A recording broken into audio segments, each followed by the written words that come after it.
मित्रों, गुलचक्र के YouTube channel पे आप लोगों का स्वागत है। मेरा नाम है नवीन कुमार।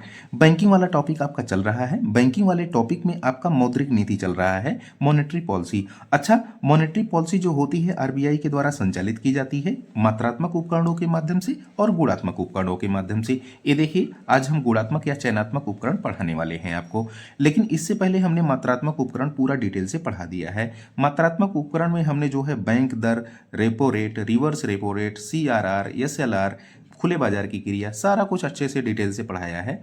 वो वीडियो आप जा करके देखेंगे तभी ये वीडियो आपको समझ में आने वाला है, ठीक है ना।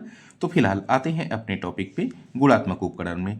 गुणात्मक जो उपकरण है इसमें कौन कौन से पार्ट शामिल होते हैं? सीमांत आवश्यकता, साख की राशनिंग, नैतिक प्रभाव और उपभोक्ता ऋण विनियमन। ये 4 फैक्टर शामिल होते हैं जिसके माध्यम से जो है आरबीआई क्या करती है, आर्थिक स्थिरता को बनाए रखती है और मुद्रास्फीति वगैरह को कंट्रोल करने का प्रयास करती है। अब यहाँ पे समझना जरा कि पहला है मार्जिनल रिक्वायरमेंट। क्या होता है मार्जिनल रिक्वायरमेंट? तो ये सीधा सा है कि जब हम साहब वाणिज्यिक बैंक के पास जाते हैं ऋण लेने के लिए, तो वाणिज्यिक बैंक हमसे यही पूछता है कि आपके पास जमानत संपत्ति कोई है कि नहीं है। तो हम बोलते हैं कि हाँ, मेरा घर है, मेरी कार है, वगैरह वगैरह। तो हम इनके पास जो है वही डॉक्यूमेंट्स वगैरह लेकर जाते हैं। तो वो अगर मान लीजिए कि हमने 100 रुपये की जमानत संपत्ति इसके पास जो है वाणिज्यिक बैंक के पास हम ले गए, तो वाणिज्यिक बैंक क्या करेगा कि हमको 80 रुपये का ऋण देगा। अब देखना जरा, 100 रुपये की जमानत संपत्ति थी, ऋण हमको दिया 80 रुपये का, बीच का डिफरेंस कितना आया? 20 रुपया आया। तो ये जो 20 रुपया या 20% आया ना, यही आपकी सीमांत आवश्यकता है। यही क्या है? सीमांत आवश्यकता। मैं कह रहा हूं कि अगर यही बीच का डिफरेंस बढ़ा दिया जाए तो हमको ऋण क्या होगा? कम मिलेगा। जैसे कि 100 रुपया हमारी जमानत राशि थी और इसको जो है बढ़ा करके बीच का डिफरेंस 30% कर दिया गया, तो अब हमको ऋण कितना मिलेगा? 70 रुपया मिलेगा। ठीक है। तो जैसे जैसे आप सीमांत आवश्यकता बढ़ाते जाएंगे वैसे वैसे आपको ऋण कम मिलेगा। जब आप सीमांत आवश्यकता कम करेंगे दर इसकी, तो आपको ऋण ज्यादा मिलेगा। तो ये जो है, ये सब सारी चीजें मुद्रास्फीति पर डिपेंड करता है कि किस प्रकार, किस नेचर की मुद्रास्फीति है। अब यहां पे देखना जरा कि मार्जिन आवश्यकता यदि बढ़ेगी तो तरलता जायज है घटेगी। यहाँ पे देखना, यहाँ 20% थी, यहाँ पे 30% हो गई, और 30% होने के कारण ये बढ़ी तो तरलता क्या हो गई? कम हो गई। मतलब कि 80 रुपया से 70 रुपया हो गई, तरलता कम हो गई।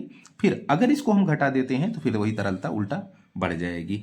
तो ये मुद्रास्फीति, और ये तो मुद्रास्फीति के लिए गया। अगर मुद्रास्फीति की कंडीशन है तो हम मार्जिन आवश्यकता को बढ़ा देंगे। अगर मंदी की अवस्था है तो मार्जिन आवश्यकता को क्या कर देंगे? घटा देंगे, ताकि जो है तरलता मार्केट में बढ़ सके। के समय ये प्रयोग किया जाता है, ठीक है ना। अब यहाँ पे देखना नोट में कि आरबीआई मार्जिन कम और ज्यादा करता है। ये आरबीआई करते हैं, वाणिज्यिक बैंक नहीं करते हैं। इसको हमको ध्यान में रखना है, ठीक है। तो वही हमने कहा है कि भाई वाणिज्यिक बैंक ऋण लेने वाले से कुछ प्रतिभूतियां या संपत्तियां जमानत के रूप में, जमानत संपत्तियों के बदले जो ऋण प्रदान किया जाता है वही जो है सीमांत आवश्यकता कहलाता है। हाँ, इनके बीच का जो डिफरेंस होता है वही सीमांत आवश्यकता, ठीक है। आते हैं नेक्स्ट साख की राशनिंग पे। फिर देखना साख की राशनिंग, राशनिंग ऑफ क्रेडिट, मतलब कि जो क्रेडिट है, जो ऋण दिया जाना है, उसकी राशनिंग किस स्तर की होगी, कहां कहां पर कितना कितना ऋण दिया जाएगा। तो वाणिज्यिक बैंक ही ऋण देते हैं, तो ये आरबीआई तय करता है कि वाणिज्यिक बैंक किन किन क्षेत्रों में कितना कितना ऋण देंगे। यह जो है ऋण की अधिकतम सीमा को संदर्भित करता है, ठीक है ना। आरबीआई वाणिज्यिक बैंक की ऋण देने की अधिकतम सीमा निर्धारित कहते हैं। अब देखा, यहाँ एग्जाम्पल के माध्यम से हमसे ले लिया है, यहाँ से क्वेश्चन भी पूछा गया है कि आरबीआई वाणिज्यिक बैंकों को निर्देश देता है कि साहब अगर आप 100% ऋण देते हैं तो उसमें जो 40% आपका ऋण होना चाहिए वो प्राथमिक क्षेत्र में होना चाहिए, ठीक है ना, और गैर प्राथमिक क्षेत्र में जो है 60% होना चाहिए। अब प्राथमिक क्षेत्र में भी एग्रीकल्चर आता है, तो एग्रीकल्चर क्षेत्र में मोस्ट इंपॉर्टेंट है कि 18% ऋण आपको देना ही पड़ेगा। तो ये अनिवार्य होता है, यही प्रारंभिक परीक्षा में क्वेश्चन पूछा गया। फिर जो एमएसएमई क्षेत्र है यहाँ पर 7.5%, कमजोर वर्गों के लिए 10% और अन्य के लिए 4.5%, जैसे एजुकेशन वगैरह हो गया, तो यहाँ पर जो है 4.5%, ठीक है ना।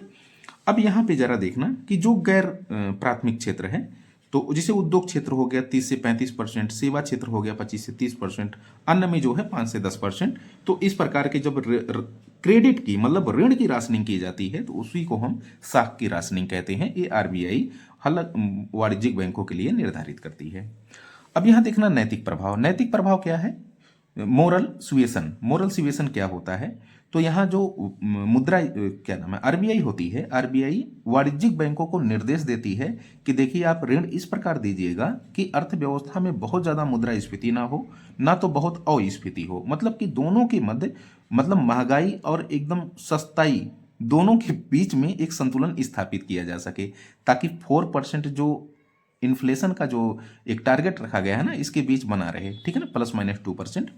तो मुद्रा आपूर्ति एक निश्चित स्तर तक हो ताकि मुद्रास्फीति ये 4% ±2 को बनाया रखा जाए एवं सामाजिक आर्थिक विकास को बढ़ावा मिल सके। तो ये नैतिक प्रभाव होता है। कुल मिला जुला करके आरबीआई के द्वारा वाणिज्यिक बैंकों को निर्देश दिया जाता है कि ऋण इस प्रकार देना आप कि अर्थव्यवस्था में संतुलन बना रहे, मुद्रास्फीति नियंत्रित रहे, ऐसा कुछ, ठीक है।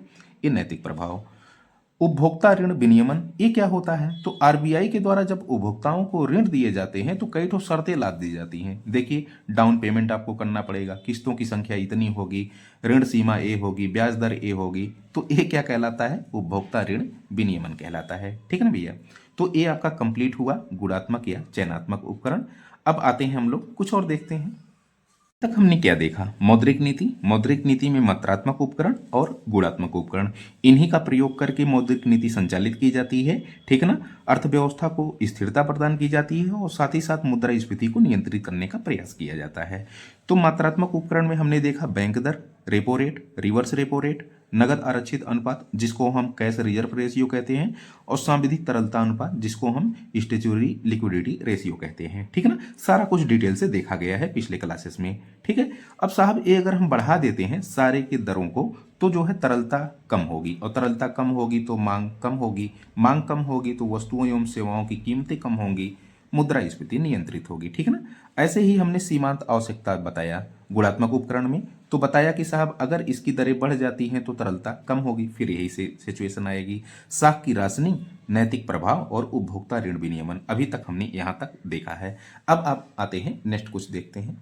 यहाँ पे देखना जरा, तरलता या चल निधि समायोजन सुविधा, इसको हम लिक्विडिटी एडजस्टमेंट फैसिलिटी कहते हैं, LAF भी कह सकते हैं। क्या कह सकते हैं साहब? LAF भी कह सकते हैं, ठीक है ना। अब ये है क्या? ये नरसिम्हन समिति आई थी 1998 में, इसी की सिफारिश के आधार पर 2000 में इसको अपनाया गया LAF को, ठीक है। आरबीआई के द्वारा वित्तीय बाजार में अल्पकालीन लेन देन को विनियमित करने के लिए जो है इसका उपयोग किया जाता है। किसका? LAF का, ठीक है। इसका उपयोग तरलता और ब्याज दरों को नियंत्रित करने के लिए किया जाता है। तो यहाँ पर सीधा सा हमको यही ध्यान देना है कि नरसिम्हन समिति की सिफारिशों के आधार पर 2000 में इसको अपनाया गया, और इसका प्रयोग क्या कहाँ किया जाता है? जब हम अल्पकाल के लिए ऋण का लेन देन करें। अल्पकाल के लिए कब होगा? जब हम रेपो रेट और रिवर्स रेपो रेट के रूप में चीज़ों को यूज करते हैं। तो जब हम रेपो रेट और रिवर्स रेपो रेट के रूप में आरबीआई के द्वारा जो है इसका प्रयोग किया जाता है वित्तीय बाजार में, तो वो जो है LAF के तहत किया जाता है, LAF की प्रक्रिया के अंतर्गत किया जाता है, इसका प्रयोग करके किया जाता है। इसी को जो है हम तरलता या चल निधि समायोजन सुविधा कहते हैं, ठीक है। अब यहाँ पे समझना जरा कि सीमांत स्थायी सुविधा क्या होती है? मार्जिनल स्टैंडिंग फैसिलिटी, इसको हम MSF कहते हैं, MSF, ठीक है।